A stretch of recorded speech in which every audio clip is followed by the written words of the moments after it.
பெரிய பெரிய பணக்காரர்கள்லாம் நம்மளை ஆட்டத்திலே சேர்த்துக்க மாட்டாங்க. என்ன அவர் இப்படி இருக்கார், அவர் அதெல்லாம் கவலைப்படவே மாட்டார். நீங்கள் என்ன நினைக்கிறீங்களோ அவர் கவலைப்படவே மாட்டார். அவருக்கு என்ன பிடிச்சிருக்கோ அவர் அதுபடி வாழ்வார். அவர் எளிமையாக இருக்க நினச்சா எளிமையாக இருப்பார், ஆடம்பரமாக இருக்க நினச்சா ஆடம்பரமாக இருப்பார். உங்களுக்கு பிடிச்சதோ பிடிக்கலையோ அவருக்கு பிடிச்ச விஷயத்தை அவர் செஞ்சுக்கிட்டே இருப்பார். உங்ககிட்டலாம் அதுக்கு பர்மிஷன்லாம் கேட்டுக்கிட்டு இருக்க மாட்டார். நம்ம தான் எல்லாத்தையும் பர்மிஷன் கேட்டுக்கிட்டு இருக்கோம். மற்றவன் என்ன நினைப்பானோ கேட்போம். முதல்ல பணக்காரனாங்கன்னா பணக்காரனோட ஆட்டிடியூட் நமக்கு வரணும் இல்லையா? அவங்க அப்படி தான் இருப்பாங்க. அவங்கள நம்மளை பற்றி கவலைப்பட மாட்டாங்க. நீங்கள் என்ன சொல்லுவீங்க, அவர் கவலைப்படுவாரா? அவர் கவலைப்படவே மாட்டார். ஆனால் அவர் எப்படி வாழணும்னு அவர் முடிவு பண்ணி வச்சுருக்காங்க. So that don't get confuse in that count your blessings. நிறைய நேரம் நம்ம செய்கிறதில்ல. முடிஞ்சால் பசங்கள்லாம் போயிட்டு ஒரு நாளில் நடந்த நல்ல விஷயங்களை எழுத பழகு. முன்னாலாம் அப்படி ஒன்று இந்த டெய்லி டைரின்னு ஒன்றுலாம் உண்டு இருந்துச்சா? இப்போலாம் இருக்க பள்ளிக்கூடத்தில் எனக்கு தெரியல. அதே மாதிரி நீதி போதனை வகுப்புலாம் ஒன்று வைப்பாங்க. இப்போலாம் அதை பிடி மாஸ்டர் எடுத்துக்கிறார், இல்லாட்டி மேக்ஸ் டீச்சர் எடுத்துக்கிறாங்க. எங்கிட்டு பிடி பீரியடே தான் மேக்ஸ் டீச்சர் எடுத்துடுறாரு. கணக்கை தவிர இந்த உலகத்தில் ஒன்றுமே இல்லைங்கிற மாதிரி பிடி பீரியடே கணக்கு வார்த்தைகள் கையில் எடுத்துக்கொண்ட காலத்திற்கு பிறகு நம்ம வாழ்க்கைக்கு தேவைப்படக்கூடிய சோஷியல் ஸ்கில்ஸ்லாம் வளராமல் போனதுக்கான காரணம் வெறும் அகாடமிக்ஸை மட்டுமே நம்ம படிச்சுக்கிட்டு இருக்கோம் அப்படிங்கிறதுனால. அதனால தான் சொல்கிறேன், உங்கள் வாழ்க்கையில் நடந்த நல்ல விஷயங்கள் எழுதுங்க. நீங்கள் கவனித்து பார்த்தீங்கன்னா தெரியும் எத்தனை நல்ல விஷயங்களை ஒரு நாளில் நீங்கள் கடந்து வந்திருப்பீர்கள் என்று. ஆனால் நமக்கு ஞாபகத்தில் இருக்கவங்களுக்கு நம்மளை சந்தித்த ஒரு கெட்ட விஷயம்தான்.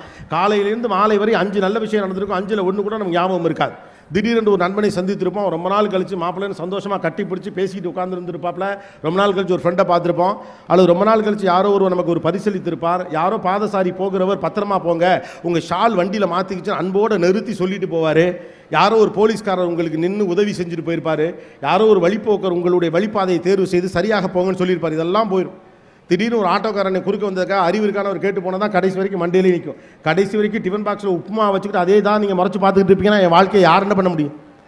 வாழ்க்கையில் நீங்கள் பார்த்து ரசிக்க 1000 அற்புதமான விஷயங்கள் இருக்குது. நம்ம வாழ்க்கை நல்ல வாழ்க்கையா இல்லையான்னு நாம தான் முடிவு பண்ணோம். இந்த வாழ்க்கை நல்ல வாழ்க்கை தான், நான் வாழறேன் நம்புறவன் தான் நல்ல வாழ்க்கையை வாழ முடியும். Count your blessings. உங்களிடம் என்ன இல்லை என்பது பற்றி யோசித்துக் கொண்டே இருக்காதீர்கள், என்ன இருக்கிறது என்பது பற்றி யோசியுங்கள்.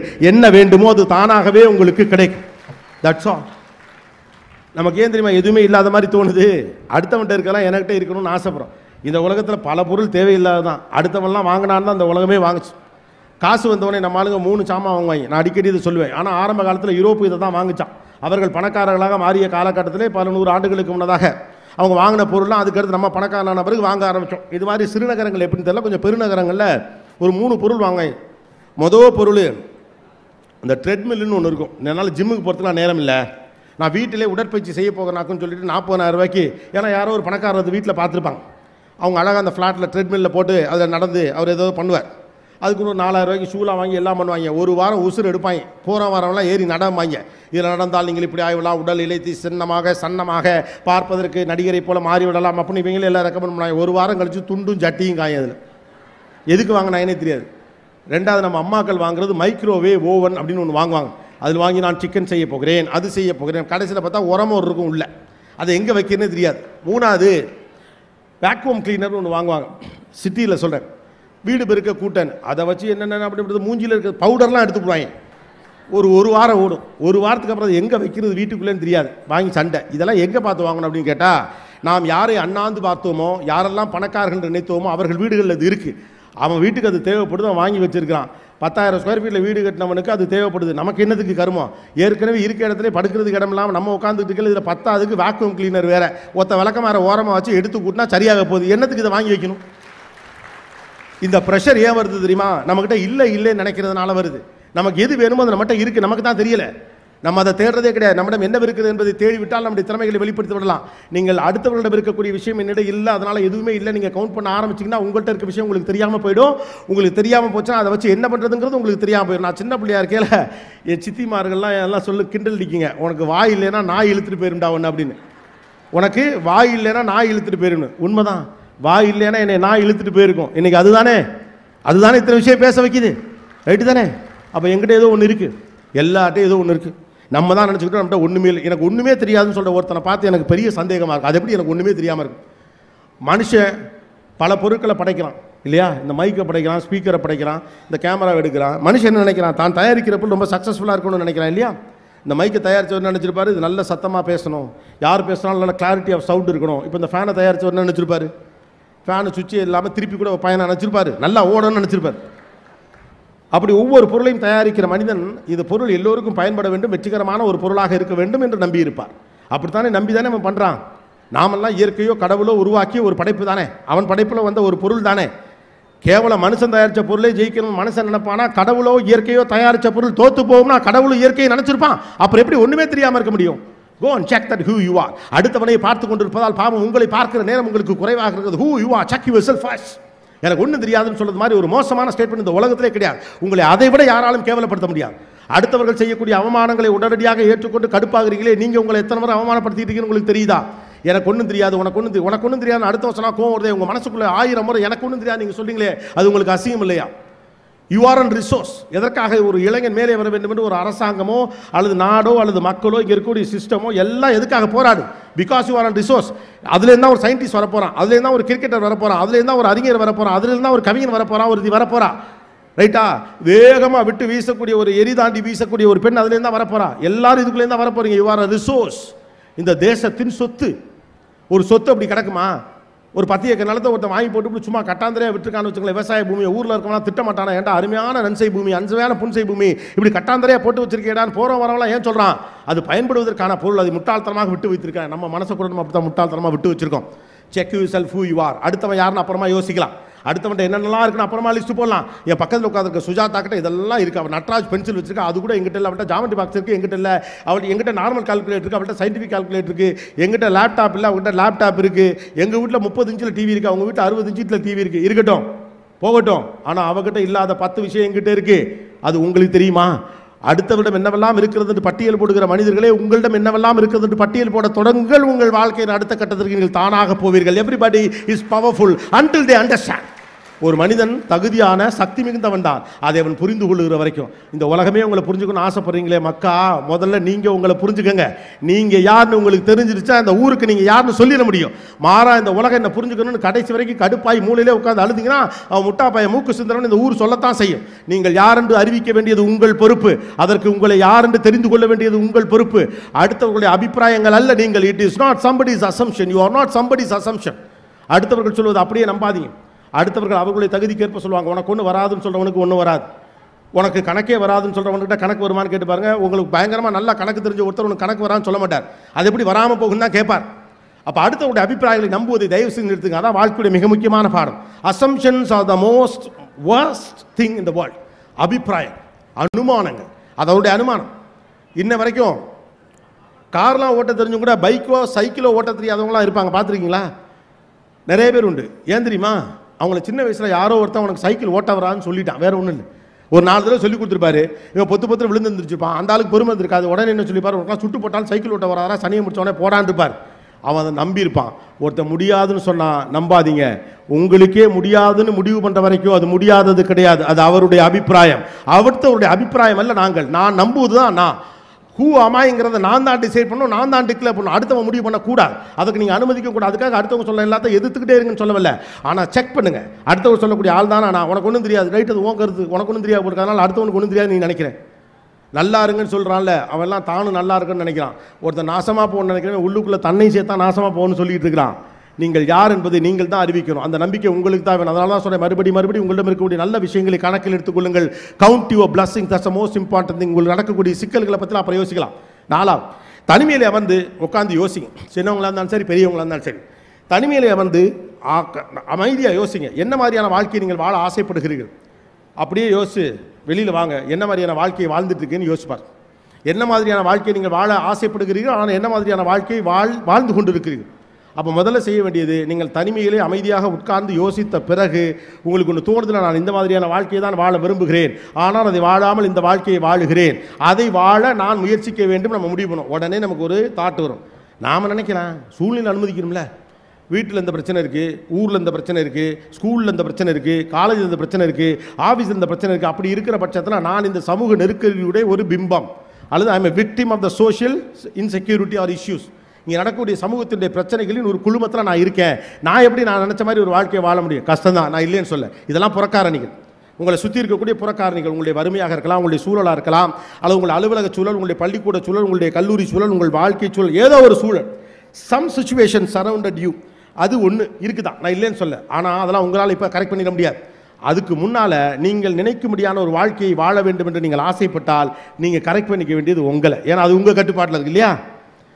5 மணிக்கு எந்திரிச்சனால காலையில் சரியாக வேலைகளை ஆரம்பித்து நல்லா படித்து அடுத்த கட்டத்துக்கு போக முடியும்னு தெரிஞ்சு 8 மணி வரைக்கும் நான் தூங்கிட்டு இருக்கேனே, முதல்ல நான் என்ன கரெக்ட் பண்ணுறேன்?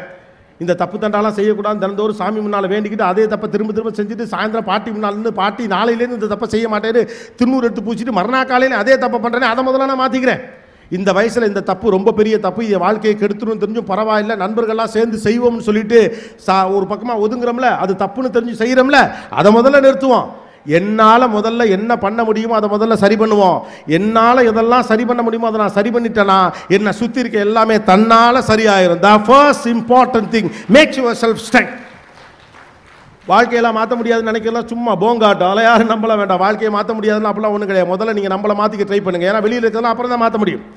அப்போ உங்களை நீங்கள் மாற்றிக்கிறப்ப உங்களுக்கு ஒரு கூடுதல் தெம்பு வரும், கூடுதல் பாய்ச்சலோடு முன்னை விட அதிகமான அனுகூலத்தோடு உங்களால் வாழ்க்கையை பார்க்க முடியும். அப்போ when you become strong that you will handle the better things. அப்போ உங்கள் சுற்றி இருக்கக்கூடிய பிரச்சனைகள் மிகப்பெரியதாக தெரிந்ததில் ஒன்று ஒன்றா உங்களால் சரி பண்ணிட்டு வர முடியும். ஏன்னா இப்போ நீங்கள் முன்ன விட ஸ்ட்ராங்காக இருக்கீங்க.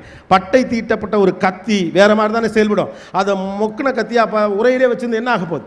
If you want to change the surrounding, change your self first. நம்ம அதை காரணம் காட்டிக்கிட்டே கடைசி வரைக்கும் நம்மளை நம்ம மாற்றிக்கிறதே கிடையாது. ஏன்னா நம்மளை குத்தவாளின்னு ஒத்துக்கிறதுக்கு நமக்கு மனசு வந்ததே கிடையாது. நான் இந்த தப்பு பண்ணுறேன், இந்த தப்பை நான் சரி பண்ணேன்னா ஓரளவுக்கு என்னால் அடுத்த கட்டத்துக்கு போக முடியும் அப்படின்னு நமக்கு நம்பிக்கை இருக்குது, தெரியுது. ஆனால் இதை செய்ய முடியாதனால என்ன பண்ணிடலாம், சுற்றி இருக்கிறதெல்லாம் சரியில்லைங்கிற கோழி திட்டுற கோவால் நிறுத்த சொல்ல நான் நிறுத்துறேங்கிற மாதிரி கடைசி வரைக்கும் மற்றதெல்லாம் பிரச்சனை பிரச்சனை பிரச்சனை பிரச்சனைன்னு சொல்கிறோம். தேவையில்லாமல் அதிகமாக செலவு செய்கிறோம், அர்த்தமில்லாத விஷயத்துக்கு செலவு செய்கிறோம். காசை கொஞ்சம் இறுக்கி பிடிச்சா கடனெல்லாம் குறைக்கலாம் நமக்கு தெரியும்.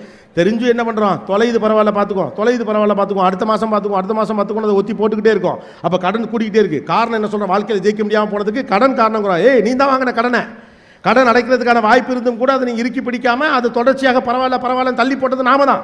அப்ப சரி செய்ய வேண்டியது முதல்ல நாம தான். முதல்ல நம்மளை சரி செஞ்சா சுத்தி இருக்க சூழலை ஓரளவுக்கு சரி செய்ய முடியும். ஆனா நம்மளே சரி பண்ண முடியலனா சுத்தி இருக்க கட்டுப்பாட்டுக்குள்ளாத எந்த விஷயத்தையும் நம்மளால சரி செய்ய முடியாது. If you want to change the surrounding, change yourself first. The next important thing I just wanted to share you people, right? அடுத்தது, எப்போதும் எதையாவது நினச்சிக்கிட்டே இருக்காது. இப்போ இது ஒரு பெரிய பிரச்சனை, ஓவர் திங்கிங் அப்படின்னு.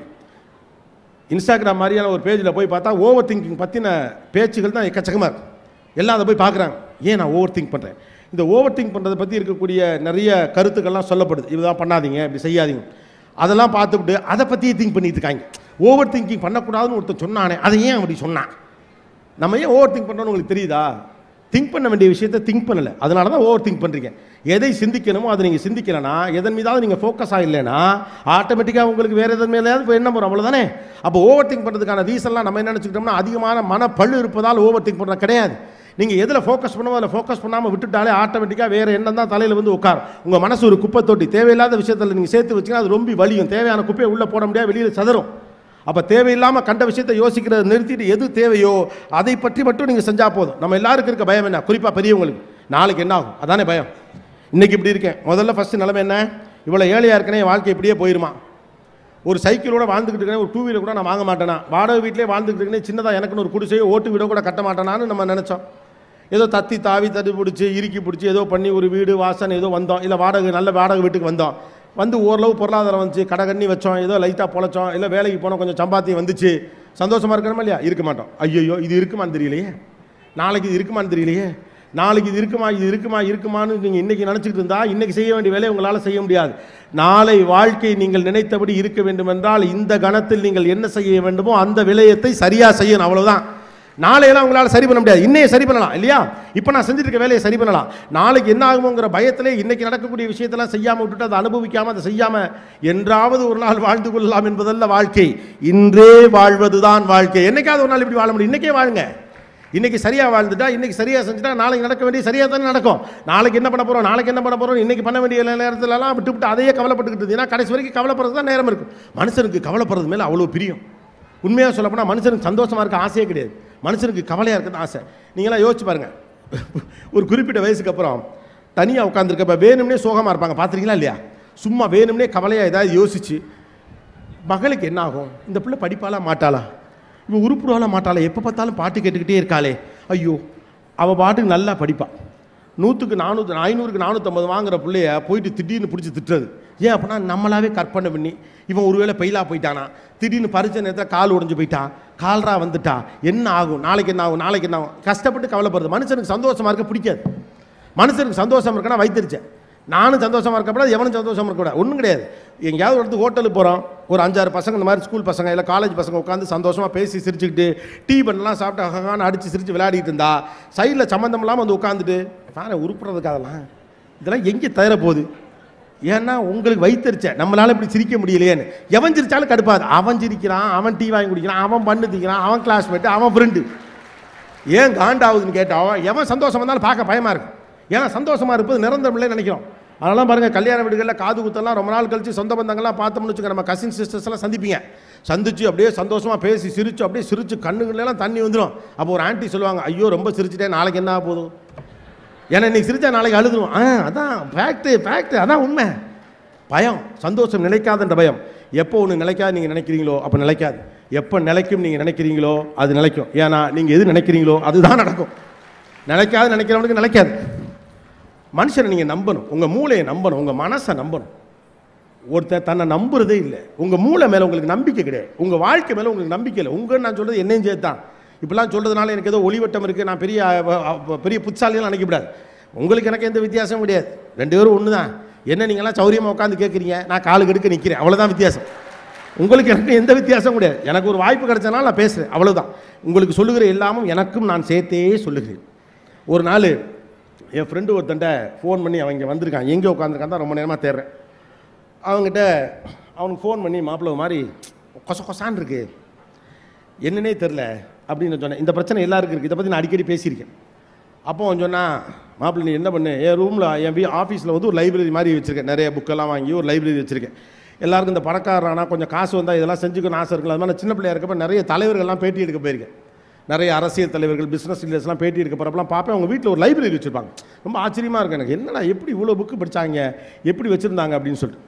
அப்போ எனக்கு ஒரு ஆசை, நம்மளுக்கும் கொஞ்சம் காசு பணம்லாம் வந்துச்சுன்னா நம்ம நிறைய புத்தகம் வாங்கி நம்ம ஒரு லைப்ரரி வச்சுக்கணும் அப்படின்னு.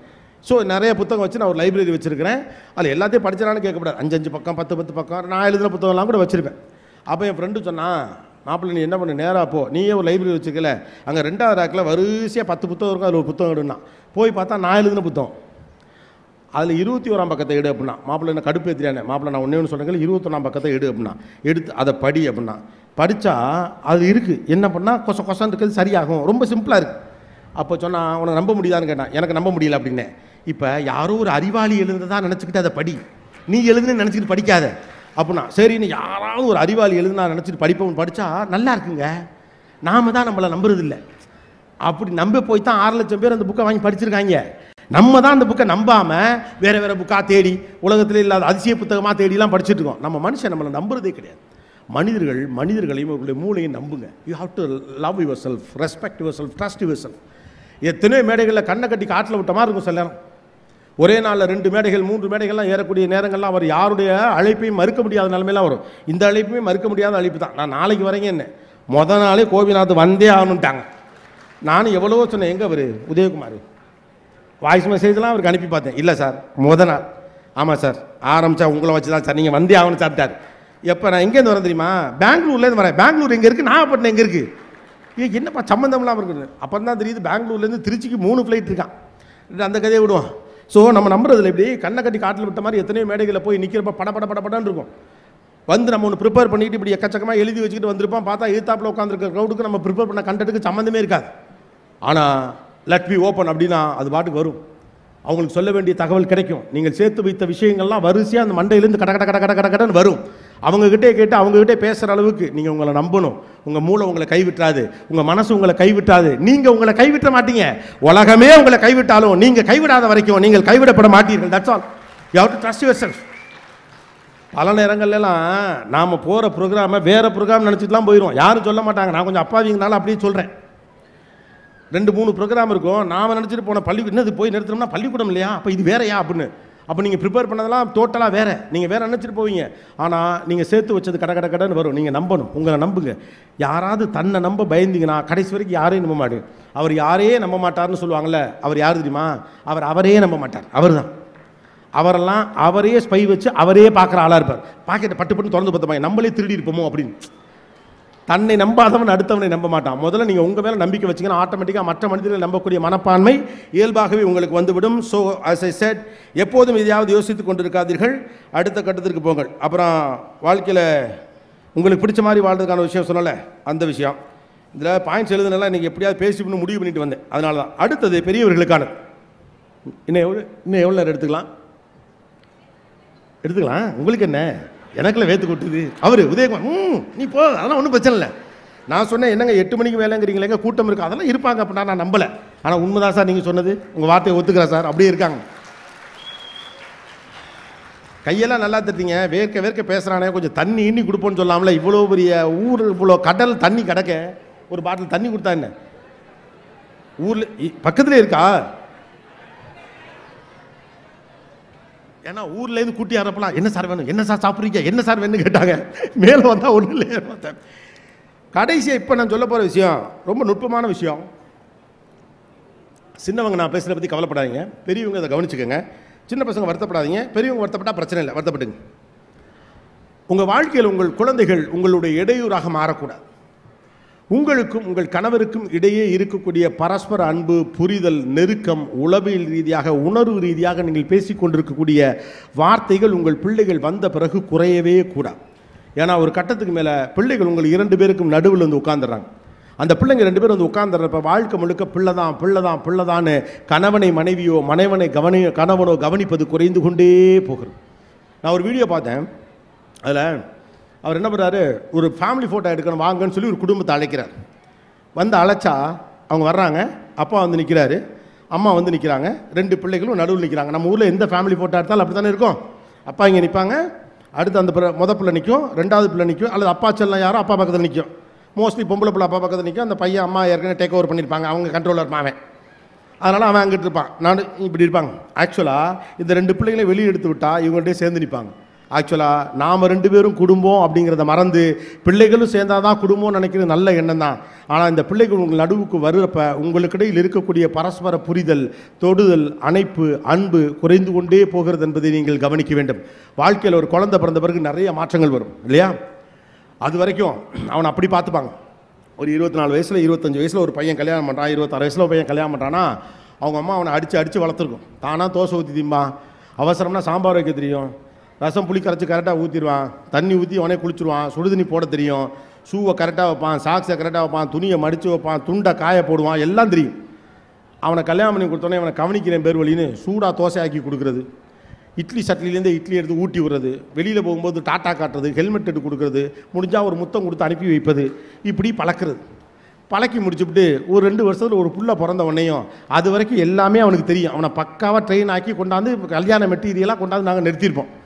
ஹெல்மெட் எடுத்து கொடுக்குறது, சாவி எடுத்து கொடுக்குறது. அதுக்கப்புறம் அவனுக்கு என்ன பண்ணுவான், வந்த வாக்கில் சாவியை போடுவான், வந்த வாக்கில் ஹெல்மெட்டை போடுவான், வந்த வாக்கில் ஷூவை போடுவான். அவனுக்கு அந்த பழக்கம் போயிடும். ஏன்னா காலையில் எழுந்திரிச்சு பொண்டாட்டி எல்லாத்தையும் எடுத்து கொடுத்துரும், கச்சீஃப்லேருந்து பேண்ட்டு சட்டைன்னு அவ்வளோத்தையும் அவங்களுக்கு எடுத்து கொடுத்துருவாங்க. மேட்சிங் கூட அவனுக்கு போட தெரியாது, எல்லாத்தையுமே அவங்க பழக்கி கொடுத்துருவாங்க. அடுத்து ஒரு குழந்தை வந்தவொடனே முதல் விரிசல் அங்கேருந்து தொடங்கும். சின்ன பசங்க பெருசாக கவனிக்க வேண்டாது. ஓகே, நீங்கள் உங்களை குத்தவாளியெல்லாம் சொல்ல பயப்படாதீங்க, நானும் ஒரு வீட்டுக்கு பிள்ளை தான். அப்பா அம்மாக்கு இதெல்லாம் யாராவது சொல்லணுமா இல்லையா? அதனால சொல்கிறேன். ஆமாம், இது ரொம்ப பெரியவர், சின்ன பிள்ளையாக இருந்தாலும் பெரியவர்களுக்கு சொல்கிறதெல்லாம் ஒன்றும் தப்பு இல்லை. அப்பனுக்கு பாடம் சொன்ன சுப்பையாக தான் நம்ம ஊர், அதெல்லாம் தப்பெல்லாம் ஒன்றும் கிடையாது. அப்போ என்ன ஆக ஆரம்பிக்குதுன்னா, ஒரு கட்டத்தில் இவங்களை அறியாமல் நீங்கள் வழக்கமாக பேசி கொண்டு சிரித்து கொண்டு தான் அப்படியே குறைய ஆரம்பிக்கும். சூடாக இட்லி தின்னுக்கிட்டு இருந்தவன் வெளியில் எங்கே என்ன இதுன்னு தெரியல, ஹெல்மெட் எங்கே இருக்குன்னு தெரியல, சாவி எங்கே இருக்குன்னு தெரியல, பழகியாச்சு. இப்போ அதுக்கிட்ட எப்பா ஹெல்மெட் எங்கே இருக்குன்னா, ஹெல்மெட் வச்ச இடத்துலாம் இருக்கும். இப்போ இதே பொழப்பு உங்களுக்கு, நான் ஒழுங்காக தாண்டி வச்சுக்கிட்டு இருந்தேன், நீ தான் வாங்கி ஒரு இடத்துல வச்சேன், சாவி கொத்த தொலைச்சிட்டேன், இதே தொலைச்சிங்க. என்ன உங்கள் அம்மா புள்ள வளர்த்துருக்காங்க, என்ன ஒழுங்காக தான் வளர்த்துச்சு, நீ தான் இடையில சாவி கொத்த வாங்கி வச்ச. ஏப்பா தோசை ஊற்றி தின்னுங்க, பாப்பா அழுகுது. ஏப்பா இட்லி எடுத்து வைங்க, பாப்பா அழுகுது. ஏப்பா குளிக்கிறதுக்கு போய் குளிச்சு தொலைங்க, பாப்பா அழுகுது. ஒரு கட்டத்தில் இவன் பழகிடுவான். அது பாவம் அவனே. அதுக்கப்புறம் பிள்ளை வளருது, அதுக்கப்புறம் ஸ்கூலுக்கு போகுது, ஸ்கூலில் கொண்டு போய் விடணும், இந்த பிள்ளையை படிக்க வைக்கணும், இந்த எல்லாத்துலேயும் தாண்டி இந்த பிள்ளையை சூப்பர் ஹீரோவாக்கணும். பேச்சு போட்டி, எழுத்து போட்டி, கட்டுரை போட்டி, ஓட்டம் தாண்டுதல், நீளம் தாண்டுதல், வண்டி இதழ், குட்டு எறிதல், எலும்பு சம்பளத்தில் ஸ்பூனை வச்சு எடுத்துகிட்டு போதல், இப்படி எல்லா போட்டிலையும் ஃபஸ்ட் ஆக்கணும். நாகப்பட்டினம் கல்வி மாவட்டத்திலே முதல் நாள் ஆக்கணும், ஸ்டேட் ஃபஸ்ட் ஆக்கணும், என்னென்னமோ கர்மாந்தரம் பண்ணி எல்லா டியூஷனுக்கு அனுப்பி அவனை கூட்டிகிட்டு போய் அதுக்கு நல்ல புருஷன் ஒரு கேரக்டருக்கே போயிடும். அந்த ஆள் ஒரு வாழ்க்கைக்கு பழகிடுவான். 6 நைட்டில் தின்னி பழகிடுவான், வைக்கிற தின்ன பழகிடுவான். வழக்கம் போல் நியூஸ் பார்த்துட்டு ப்ளூ கலர் கைலியை கட்டிட்டு பிஞ்சு போன பனியனை போட்டுக்கிட்டு 30 வயசுல வயசான மாதிரி ஒரு வாழ்க்கைக்குள்ளே செட்டில் ஆயிரும். அதுக்கடுத்து பிள்ளைங்க வளரும், போகும். 2வது பிள்ளை பிறக்கும். 2வது பிள்ளை பிறந்துச்சுன்னா மொதல் பிள்ளையை பார்க்குறது, 2வது பிள்ளையை பார்க்குறது, முன்னையாவது ஹெல்மெட் எங்கே இருக்குன்னு கேட்கணும்னு தோணும். இப்போ அதுவும் கேட்க மாட்டான். ஹெல்மெட் இல்லைன்னா போலீஸ் பிடிச்சாலும் பரவாயில்ல, பொண்டாட்டி அடி வாங்குறதுக்கு போலீஸ் அடி வாங்க போயிடும். விலகல் தொடர்ந்து நடந்து கொண்டே இருக்கும். தானாக வருவான், தானாக செய்வான், தானாக. அதுக்காக கணவனுக்கு சேவகம் செய்கிறது பெண்ணோட கடமை நான் சொல்லவில்லை. ஒரு இணக்கமும் ஒரு நெருக்கமும் வாழ்க்கையில் இருந்து கொண்டே இருக்கும். அவங்களுக்குள்ள அதில் ஒரு விரிசல் விழுந்துகிட்டே இருக்கும். உங்களுக்கு தெரியாது, இந்த பிள்ளைகள் எல்லாம் வளர்ந்து ஒரு கட்டத்துக்கு போவாங்க. போய் பார்க்குறப்ப எல்லாம் முடிச்சு நீங்கள் திரும்பி பார்க்குறப்ப ஒரு ஆளை 20 வருஷமாக கை விட்டது அப்போ தான் தெரியும். காலையில் எந்திரிச்சு நியூஸ் பேப்பர் படிச்சுட்டு அவனே டீ காப்பிலாம் போட்டு கொடுத்து வாக்கிங் போயிட்டு டாய்லெட் பாத்ரூம்லாம் போயிட்டு அவனே பல்லு விலைக்கு அவனே குளிச்சு கிளம்பி அவனே ஆஃபீஸுக்கு டிஃபன் பாக்ஸ் எடுத்துகிட்டு போயிட்டு சாயந்தரம் வந்துட்டு ஒன்றுமே தெரியாமல் மறுபடியும் டிவி பார்த்து பொசுக்குன்னு தூங்கி பொசுக்குன்னு இருந்துச்சு அம்மாட்டு போயிட்டு வந்துட்டு இருக்கான். எந்திரம் போல வீட்டுக்குள்ள அங்கிட்டு இங்கிட்டு நடமாடுதுங்கிற விஷயம் தெரியலையில 20 வருஷம் எல்லாம் முடிஞ்சு போயிருக்கு. 2 பிள்ளைகளை படித்து ஆளாக்கி கொண்டாந்துட்டப்பா, இனிமேல் புருஷனை கவனிச்சுக்கோம்னு சொல்லிட்டு 50 வயசில் இதுக்கு மேலே நீ வந்து பேசினா என்ன பேசாட்டி எனக்கு என்னம்மா விலகல் விழுந்துடும். பேச ஒன்றுமே இருக்காது. இந்த பிள்ளைகள் உங்களை விட்டு போய் விடுவார்கள். ஐ வான் யூ. இப்படி சொல்கிறதுனால தப்பாக நினைக்காதீங்க. அதுன்னு ஒரு திசையை தேடி போயிடும். நீங்களே அனுப்பிடுவீங்க இல்லையா? அவன் படிக்க போயிடுவான், காலேஜுக்கு போயிடுவான், ஸ்கூலுக்கு போயிடுவான், அடுத்தது ஸ்போர்ட்ஸுக்கு போயிடுவான், வெளிநாட்டுக்கு போயிடுவான், வெளியூருக்கு போயிடுவான், வேலைக்கு போயிடுவான். நீங்கள் 2 பேர் தான் கடைசியில் சேர்ந்துருக்கணும். அந்த ஒட்டுதலும் உறவு உங்களிடம் இல்லை என்றால், இயல்பாக பேசுகிற இடம் உங்களுக்கு இல்லாமல் போய்விட்டால் மறுபடியும் நீங்கள் 2 பேரும் இயல்பாக பேசவே முடியாது. 2 பேரும் வேண்டா வெறுப்பா வீட்டுக்குள்ளே ஏதோ உட்காந்துட்டு ஒருத்தர் இந்த மூஞ்சியை பார்க்கவே இல்லை, இந்த மூஞ்சியை பார்க்கவே இல்லைன்னு உட்காந்து ஏங்க எப்போ பார்த்தாலும் ஒரே மாதிரி இருக்கீங்க, நான் இப்படி தாண்டி இருக்கேன் 20 வருஷமா நீ என்னை பார்க்கவே இல்லை. அப்போ உங்கள் பிள்ளைகள் உங்களுக்கு இடையிலே வருகிற போது உங்களுக்கு இடையில் இருக்கக்கூடிய அந்யோன்யம் எந்த இடத்திலும் குறையக்கூடாது. உங்களுக்கான உரையாடல் நடந்து கொண்டே இருக்க வேண்டும். உங்கள் இருவருக்கும் இடையில் இருக்கக்கூடிய விளையாட்டுகள் பேச்சுகள் குறையாமல் இருக்கணும். அப்படின்னா நீங்கள் அதில் கவனமாக இருக்கணும். பிள்ளைகளை மையப்படுத்தி உங்கள் வாழ்க்கையை தொடர்ந்து இருக்கும் என்றால் அந்த பிள்ளைகள் உங்களை விட்டு விலகி போகிற போது எப்படி வாழ வேண்டும் என்பதே உங்களுக்கு தெரியாமல் போயிடும். அப்போ அந்த பிள்ளைகளை ஒரு கட்டத்தில் நீங்கள் போட்டு டார்ச்சர் பண்ண ஆரம்பிச்சு, என் கூட இரு, வந்து இருக்கவே மாட்டேங்கிற, சனி ஞாயிறு ஒரு நாள் என் கூட இரு. உங்கள் கூட இருந்தால் என்ன பண்ண போகிறான்? அவன் ஃப்ரெண்டோட போயிடுவான். அந்த பசங்களை இங்கே உட்காந்து பப்ஜி விளாடுவான், சுடுறாவனை குள்றாவனை சுடுறாமாமன் ஏடா வீட்டுக்குள்ளே இருந்து சுட சொல்லிங்க. அவன் ஒரு வாழ்க்கை வாழ்ந்துட்டு இருப்பான். நீங்கள் அவனுக்கு தேவைப்படாத ஒரு கட்டம் வரும், நீங்கள் அவளுக்கு தேவைப்படாத ஒரு கட்டம் வரும். பாப்பா என் கூட வந்து படுத்துக்கன்னு 12ஆம் கிளாஸ் படிக்கிற பிள்ளைகிட்ட நீங்கள் சொல்லுவீங்க, அம்மாவா அம்மா லூசு மாதிரி பேசாதம்மா, இன்ஸ்டாகிராம் நாங்களாம் குரூப்பாக பேச போகிறோம்ன்ட்டு அது போயிடும். அப்போ கடைசியில் அந்த ஆள் தான் பாவம், அந்த கைலி கட்டிட்டு ப்ளூ கலர் சட்டை கைலி ஒன்று தெரிஞ்சில ஒரு பார்ட்டி, அந்த பார்ட்டிக்கும் பேச தெரியாமல் போயிடும். அது பாட்டுக்கு நீங்கள் என்ன சொன்னாலும் மண்ணு மாதிரி கேட்க, என்னங்க என்ன சொன்னாலும் கேட்டுக்கிட்டு மண்டே ஆட்டி உங்களுக்கு சொந்த புத்தியே இல்லையான்னு இருந்துச்சு, வச்சிருந்தேன் போச்சு. வயசு வருஷா வாழ்க்கையில் எல்லா கடமையும் முடிச்சுட்டு பொண்டாட்டியை பார்த்துக்கணும் தயவு செஞ்சு ஆம்பளைங்க நினைக்காது. ஆம்பளைங்கள்ட்ட அந்த புத்தி இருக்குது எல்லாருக்கும் தான். ஏன்னா இப்போ என்னுடைய வேலை இந்த பிள்ளைகளை காப்பாற்றுறது, வீட்டுக்கு தேவையான நல்லது கெட்டதை செஞ்சு கொடுக்குது. 10,000 ரூபா சம்பாதிக்கிறதுல 8,000 ரூபா சம்பாதிங்க தப்பில்லை. மனைவிக்கு நேரம் கொடுங்க, எப்போதும் போல பேசுங்க, சின்னதாக கிண்டல் அடிங்க, புதுப்புடவை போட்டு தான் நல்லா இருக்குன்னு சொல்லுங்கள். அவங்களுக்குன்னு ஆசையாக ஏதாவது வாங்கி கொடுங்க. 2 பிள்ளை பெற்ற பிறகு என்ன காதல் வேண்டி கிடக்கு, கரும வேண்டி கிடக்கு கிடையாது, இருக்கணும். அதைத்தான் பிள்ளைங்க பார்த்து வளரணும். எல்லாட்டி சினிமாவில் பார்க்குறத காதல்னு நினச்சிரும். தன் அம்மாவை அப்பா பார்த்து கொள்வதை பார்த்து வளருகிற பிள்ளைக்கு உண்மையான காதல்னா என்னன்னு தெரியும் இல்லையா? அவங்க 2 பேரும் ஆளுக்கு ஒருத்த செயலே இருப்பாங்க. அப்போ அவனுக்கு சினிமாவில் காட்டுற காதல் தான் காதலாக தெரியும் இல்லையா? அவன் வெளியிலேருந்து பார்க்கக்கூடிய காதல் தான் காதலாக தெரியும். அம்மாவுக்கு உடம்பு முடியலன்னா அப்பா தவிச்சு போகிறாரு, அதை பார்க்குறப்ப தான் வாட் இஸ் கால் லவ்னு தெரியும். அப்பாவுக்கு ஒன்று அம்மா விட்டே கொடுக்க மாட்டாங்க, அப்போ தான் தெரியும் அப்பாவுடைய மரியாதை மீது அம்மாவுக்கு எவ்வளோ பெரிய அந்யோன்யம் இருக்கிறது. What a kind of couple they are, they know what is call real love. இல்லைனா அவங்க நினைக்கிறதா லவ்னு நினைப்பாங்க. அப்போ நீங்கள் குத்த சொல்லக்கூடாது, ஃப்ரெண்டு சொல்கிறதா லவ். மச்சான் அந்த பிள்ளை ஒன்றே பார்க்குது, மச்சான் லவ் பண்ணுன்றான், அவனு ஓகேன்றான், முடிஞ்சு போச்சு. அது அந்த பிள்ளைக்கே தெரியாமல் ஒரு 7 வருஷமாக லவ் பண்ணிட்டு அப்புறமா அந்த பிள்ளைகிட்ட போய்ட்டு என்ன நான் சொல்லிக்கிட்டே இருக்கேன் கேட்க மாட்டேன், நான் ஒருத்தர் லவ் பண்ணிட்டு இருக்கேன் 7 வருஷமா, அடப்பாவி எது அதுவும் ஃப்ரெண்ட்ராம்பா. ஸோ ப்ளீஸ் அண்டர்ஸ்டாண்ட், உங்களுக்குள்ள இருக்கக்கூடிய அந்யோன்யம் ஒரு நாளும் குறையக்கூடாது. ரிட்டையர்மெண்ட்டுக்கு அப்புறம் நான் பார்த்துக்கிறேன், ஓரளவு சொத்து பத்தெல்லாம் சேர்த்துருக்கேன், மனைவியை பார்த்துக்கிறேன். எங்கிட்ட அப்படி சொன்னவங்களாம் நிறைய பேர் பார்த்துருக்கேன். ஒரு அரசு அலுவலகராக இருந்த ஒரு பெரிய பதவியில் இருந்த ஒரு அதிகாரி அவர் சொல்லுவார், ரிட்டையர்மெண்ட் ஆனதுக்கு பிறகு கோபி நான் க்ளீனாக பிளான் வச்சுருக்கேன்டா அப்படிம்பார். காலையில் எழுந்திரிச்சு சூடாக ஒரு காஃபி சாப்பிட்டு கோயிலுக்கு போயிட்டு சாமி கும்பிட்டுட்டு, திங்கக்கிழமைனா அந்த கோயில், வெள்ளிக்கிழமையான அந்த கோயில், மாதம் ஒரு தடவை உங்கள் ஆண்டி கூட்டிகிட்டு ஊட்டி கொடைக்கானல் நான் போயிடுவேன், அப்புறம் எங்கேயோ இந்த ஊருக்குலாம் போவேன், இதெல்லாம் சொல்லுவார். என்னென்னமோ சொல்லுவார். ஈவினிங் ஆனால் அவங்க ஆண்டி கூட்டிகிட்டு பைக்கில் ஒரு ட்ரிப்பு போவேன் அப்படிலாம் சொல்லுவார். ரிட்டையர்ட் ஆனார். ரிட்டையர் ஆன பிறகு ஒன்று கூட அவரால் பண்ணவே இல்லை. ஏன்னா அவருக்கு அதெல்லாம் தெரியவே இல்லை, அதை வாழ்ந்தே பழகலை. பிஸியாக இருக்கும்போதே வாழ்க்கையை பழகிக்கணும். பிஸியெல்லாம் முடிஞ்ச பிறகு ஒரு வாழ்க்கை வாழணும்னு நினச்சிங்க, அப்படி ஒரு வாழ்க்கையே கிடையாது. நீங்கள் பிஸியாக இருக்கிறப்பே உங்கள் மனைவியோடும் பிள்ளைகளோடும் குடும்பத்தோடும் வாழ பழகுங்க. அவர் நினச்சிக்கிட்டு இருக்காரு நேராக கோயிலுக்கு போனோடனே கும்பிட்டு சாமியை பார்த்தோன்னே நமக்கு ஒரு மாலை போடுவாங்க கும்பிட்டு வரலான்னு போய் பெருமாள் கோயிலில் நிற்கிறாரு. 150 ஆளாக நின்றுருக்கான் அந்த ஆள். ஐயோ இவ்வளோ நம்ம சாமியை பார்க்க திரும்பி வந்துடுறார். வாக்கிங் போனால் வாசல் முழுக்க கூட்டமாக இருக்குது. அவர் நினச்ச இடத்துக்கு எங்கேயும் போகல. ஊட்டிக்கு வேணும் பொண்டாட்டி கூப்பிட்டா ஆளை பாரு எப்படா கூப்பிட்ற ஊட்டிக்கு, 25 வயசில் ஹனிமூன் கூட்டி போனேன், அப்போ முடியாதுங்கிறா, இப்போ வந்து 50 வயசில் கூப்பிட்றியா, அந்த ஆண்டி முடியாதுட்டாங்க. She is not ready. உங்கள் உடம்புக்கு ஒத்துழைக்காது, மனசு ஒத்துழைக்காது, தேமையான ஒரு வாழ்க்கை இருக்கும், தனிமை வாட்டும். பயமாக இருக்கா கேட்க? பயமாக தானே இருக்குது, உண்மைதான், பயம்தான் இது. ஏன்னா இந்த உலகம் சிறுசு தான் மாறுது. ஒரு கூட்டு குடும்பமாக இருந்தோம், அந்யோன்யமாக இருந்தோம், ஆளும் பேர்னு 10 பேர் வீட்டுக்குள்ளே இருந்தாங்க, உலசன்னு அப்படி இருந்துச்சு, சத்தம் இல்லாமல் இருக்கும், நல்லா போகும் வாழ்க்கை. கடைசியில் எல்லாத்தையும் சுருக்கி அவன் வேணாம் இவன் வேணாம் ஒத்து வரல, அது இதுன்னு ஓகே நல்ல விஷயம் தான், தேவைப்படல ஒத்து வரல சரியில்லை, ஆளுக்கு தூரமாக இருந்தால் நல்லா இருக்கும்னு நினச்சோம், தனி கொடுத்தனம் வந்தோம், ஓகே இருக்கட்டும். ஆனால் தனி கொடுத்தனம் வந்த பிறகு அதுக்குள்ளேயே தனி கொடுத்தனம் வாழ முயற்சி பண்ணீங்க, அவுட்டு. தனித்தனியாக குடும்பம் நடத்துறதுக்கு பேர் தனி கொடுத்தனம் இல்லை. நீங்கள் 4 பேர் சேர்ந்து நல்லா இருந்தால் தான் தனி கொடுத்தனம். உங்கள் பிள்ளைகளே உங்களுக்கு இடையில் வந்து விடாமல் பார்த்துக்கொள்ளுங்கள். அப்போ பிள்ளைகள் மேலேயும் பிரச்சனை வரும். பிள்ளைகள் விலகும் போது உங்களுக்கு பாவம், அந்த பிள்ளை எப்படி வளர்த்தவன், அவன் மேலே பிரியமே இல்லாமல் இருக்கானே, போயிட்டு அப்படியே வருத்தப்பட்டு யார்ட்டையா சொல்லுவாங்க, அவ்வளோ ஆசையாக வளர்த்தேன், அம்மானு ஒரு ஃபோன் பண்ணி கேட்க மாட்டேங்கிறான், வந்து என் பக்கத்தில் உட்காந்து பார்க்க மாட்டேங்கிறான், ஒரு வார்த்தை சாப்பிட்டியான்னு கேட்க மாட்டேங்கிறான். இந்த பசங்க நான் கேட்கவும் மாட்டாங்க. இவங்க ஒரு நான் ரெசிபிலிட்டி சொசைட்டி, பசிச்சா திங்க போகிற, நான் எதுக்கு ஒன்று கேட்கணுமா, ஏன்டா வந்தால் நல்லா இருக்கேன்னு கேட்க மாட்டேன், நல்லா தானே இருக்கேன், அப்புறம் இதுக்கு நல்லா இருக்கேன்னு கேட்கணும். இப்போ பசங்கள்ட்ட நீங்கள் கேட்டீங்கன்னா தான் சொல்லுவாங்க. அவங்க மேலே தப்புலாம் கிடையாது, பாசாங்க அவர்களுக்கு பிடிக்கல. நாம தான் நினச்சிக்கிட்டு இருக்கோம் இவங்களுக்குலாம் அந்த பொறுப்பு இல்லை, அன்பா இல்லை, அவங்களுக்கு பாசாங்க பிடிக்கல. பெரியவங்களை பார்த்தா நல்லா இருக்கியான்னு கேட்கணும், என்ன கருமத்துக்கு கேட்கணுமா, அவன் தான் நல்லா இருக்கானே, அவன் மாதிரி நல்லா இருக்க மனுஷன் போய் நல்லா இருக்கான்னு எல்லாம் ஏற்கனவே நல்லா படிக்கிறவன நல்லா படிக்கிறியான்னு கேட்டால் ஒரு கடுப்பு வரும்ல. அதே மாதிரி நல்லா இருக்கால எதுக்கு நல்லா இருக்கான்னு நான் கேட்கணும், வேணும்னே பாசாங்க பண்ணணும். அப்போ இந்த தலைமுறைக்கு பாசாங்க பிடிக்காது. அப்போ நமக்கு என்ன தோணும், இந்த பிள்ளைகள் அன்பாக இல்லைன்னு தோணும். அவங்க விலக விலக விலக விலக தனிமை உங்களை வாட்டும். உங்கள் வாழ்நாளில் நீங்கள் திரும்பி பார்க்குறப்ப, யோசிச்சு பார்க்குறப்ப உங்களுக்கு ஆரம்ப காலத்தில் ஒரு 2-3 வருஷம் மட்டும்தான் நினைவில் இருக்குமே, மீதி எல்லாம் வெறும் வளர்ப்பு, பிள்ளைகளை பொறுமையாக பார்த்துக்கிட்டது, பிள்ளைகளை படிக்க வச்சது, பிள்ளைகளை ஆளாக்குறது அப்படின்னு இருக்கும். அமெரிக்காலேருந்து நீங்கள் ஏந்து கஷ்டப்பட்டு அது இப்போ தான் முழிச்சிருக்குன்னு சொல்லிவிட்டு பகலில் ஃபோன் பண்ணுறதுக்கு நைட்டெல்லாம் உட்காந்து 12 மணிக்கு ஃபோன் பண்ணுறப்ப கான்ஃபரன்ஸில் இருக்கேன் அப்புறமா பேசுகிறேன்னு ஃபோனை வைக்கிறப்ப அந்த நியாயத்தை கூட உங்களால் புரிஞ்சுக்க முடியாது. கான்ஃபரன்ஸ் இருக்க பிள்ளையால் பேச முடியாது. இவ்வளோ தூரம் இங்கேருந்து கூப்பிட்றோம், நம்ம ஆளாக்கி உருவான பிள்ளை அமெரிக்காவில் போய் உட்காந்துருக்கு, சந்தோஷம். அப்பா அம்மாட்ட 5 நிமிஷம் பேச மாட்டேங்கிறேன், ஏன்னா அப்புறமா சொல்லப்படாது, ரைட்டா? இப்போதே உங்கள் மனிதர்களோடு சேர்ந்து வாழ பழகுங்கள். உங்கள் பிள்ளைகளிடமிருந்து தூரமாகவும் உங்கள் பிள்ளைகளை உங்களிடமிருந்து தூரமாகவும் வைத்துக் கொள்வதற்கு எது தேவையோ அதை செய்ய பாருங்கள். ஏன்னா இதை நம்ம பெரும்பாலும் பேசுகிறது இதெல்லாம் டேபு அப்படின்னு நினைக்கிறோம். அதனால் இதெல்லாம் டேபு கிடையாது. நம்ம வாழ்க்கை நம்ம வாழலாம், தப்பு கிடையாது. பிள்ளைகள் யாரும் அதை குறை சொல்ல போகிறதான் கிடையாது. உங்களுக்குடைய சிலேடை பேச்சுகள், கிண்டல்கள், கேலிகள் அதெல்லாத்தையும் ஒரு நாள் குறைச்சிக்காது. 50 வயசில் உங்கள் வீட்டுக்காரர் ஆஃபீஸுக்கு போகிறப்பையும் வாசலில் வந்து நீங்கள் டாட்டா சொல்லலாம், தப்பு இல்லை, தப்பே கிடையாது. ரிட்டையர்ட் ஆன பிறகு ஒரு வாழ்க்கை வாழ்வோம் தயவு செஞ்சு நினைக்காதீங்க. ரிட்டையர்மெண்ட்டுக்கு அப்புறம் உங்களால் வாழவே முடியாது. நான் முதல்ல சொன்னதான், அப்புறமா வாழ்ந்துக்கலான்னு இப்போ நினச்சிங்க, எப்போவுமே வாழ முடியாது. இப்போ வாழ்கிறதான் வாழ்க்கை, அப்புறம்லாம் ஒரு வாழ்க்கையெல்லாம் வராது. அதை பற்றி நமக்கு தெரியவும் முடியாது. Last but not the least, நீங்கள் யாராக வேண்டும் என்பதை நீங்கள் தீர்மானிக்க முடியாது அப்படிங்கிறான். நீங்கள் என்ன கேரக்டர் வச்சிருக்கணும் நீங்கள் தீர்மானிக்கலாம். அந்த கேரக்டர் தான் நீங்கள் யாராகணும்னு தீர்மானிக்க அப்படிங்கிறான். You can't decide that what you can be, you can decide what is your character, அந்த character decide who can you B.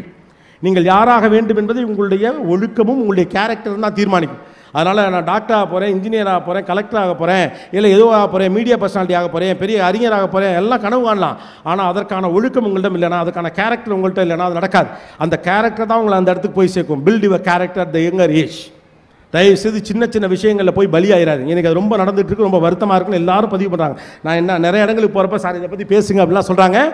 சொல்ல முடியாத அளவுக்கான சிக்கல்களை நீங்கள் சந்தித்துக் கொண்டிருக்கிறீர்கள் என்றெல்லாம் தகவல்கள் வருகின்றன. மிக கவனமாக இருங்கள். பிகாஸ் ஃபைனலி ஹார்ட் ஒர்க்கை சக்ஸஸையும் பிரிட்ஜ் பண்ணுறதுக்கு பேர் ஒழுக்கம் தான். நீங்கள் எந்த அளவுக்கு ஒழுக்கத்தோடு இருக்கிறீங்களோ, எந்த அளவுக்கு டிசிப்ளினாக இருக்கீங்களோ, எந்த அளவுக்கு கேரக்டராக இருக்கீங்களோ, எந்த அளவுக்கு உங்களுக்கு வாழ்க்கை தத்துவம் புரிஞ்சிருக்கிறோ அந்த அளவுக்கு தான் உங்களுடைய வெற்றி இருக்கும். நீங்கள் எவ்வளவு கடினமாக உழைத்தாலும், எவ்வளவு பெரிய அறிவாளியாக இருந்தாலும், மெத்த படித்த மேதாவியாக இருந்தாலும், கடைசியான கேரக்டர் உங்கள்கிட்ட இல்லை, ஒன்றுமே கிடையாது.